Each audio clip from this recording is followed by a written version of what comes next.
उत्तर प्रदेश उपचुनाव की वोटिंग खींचातानी, लाठी डंडे, मारपीट और बंदूक तमंचे के बीच आखिर पूरी हो गई। उपचुनाव के बाद लोगों के अलग अलग रुझान आने लगे हैं। कोई कह रहा है कि यूपी में कमल खिल रहा है, कोई कह रहा है कि यूपी में साइकिल दौड़ रही है। हम आपको बताएंगे कि कुछ रुझान निकल के आ रहे हैं, वो किसके पक्ष में आ रहे हैं, वो समाजवादी पार्टी के पक्ष में आ रहे हैं या फिर योगी आदित्यनाथ के पक्ष में आ रहे हैं। और ये भी सबसे पहले ये जान लेते हैं कि किस सीट पे कितने परसेंट वोटिंग हुई है। खैर सीट पर 46% की वोटिंग हुई है और गाजियाबाद सीट पर 30% की वोटिंग हुई है। सीसामऊ में 49% की वोटिंग हुई है और मजबा में 50% की वोटिंग हुई है। खैरी में 56% की वोटिंग हुई है और करहल में 53% की वोटिंग हुई है। मीरापुर में 57% की वोटिंग हुई है और कुंदरकी में 53% की वोटिंग हुई है। फूलपुर में 43% की वोटिंग हुई है। सबसे पहले बात कर लेते हैं खैर सीट की। खैर सीट पे एक बार फिर से समाजवादी पार्टी जीतती हुई नजर आ रही है। रुझानों के मुताबिक खैर सीट पे एक बार फिर से साइकिल दौड़ेगी। दूसरी सीट है गाजियाबाद। गाजियाबाद में इस बार वोटिंग परसेंटेज बहुत ही कम रहा है। गाजियाबाद में मात्र 33% वोटिंग हुई है।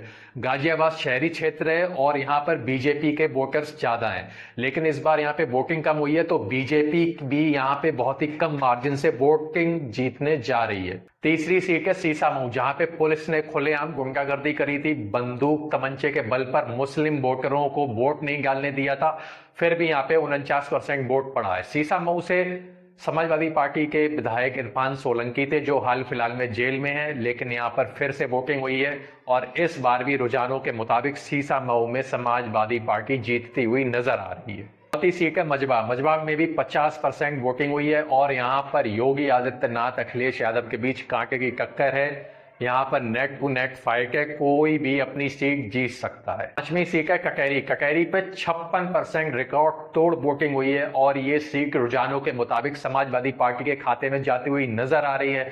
यहाँ पर भाजपा बुरी तरीके से हारने जा रही है, ऐसा रुझानों के मुताबिक सूचना आ रही है। छठी सीट है करैल। ये वही सीट है जहाँ पे सपा सुप्रीमो अखिलेश यादव विधायक थे और सांसद बनने के बाद उन्होंने ये सीट खाली करी थी।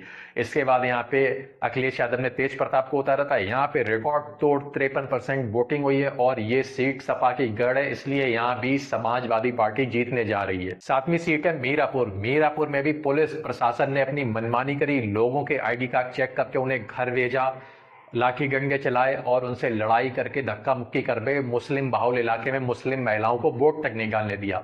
मीरापुर में समाजवादी पार्टी और भाजपा के बीच में कांटे की टक्कर है, यहाँ भी कोई भी पार्टी जीत सकती है और रुझानों में कोई भी पार्टी फिलहाल फिक्स नजर जीतती हुई नहीं आ रही है। आठवीं सीट है कुदरकी। कुदरकी में 55% वोटिंग हुई है और यहाँ पे रुझानों के मुताबिक एक बार फिर से ये सीट अखिलेश यादव के खाते में जाती हुई दिखाई दे रही है।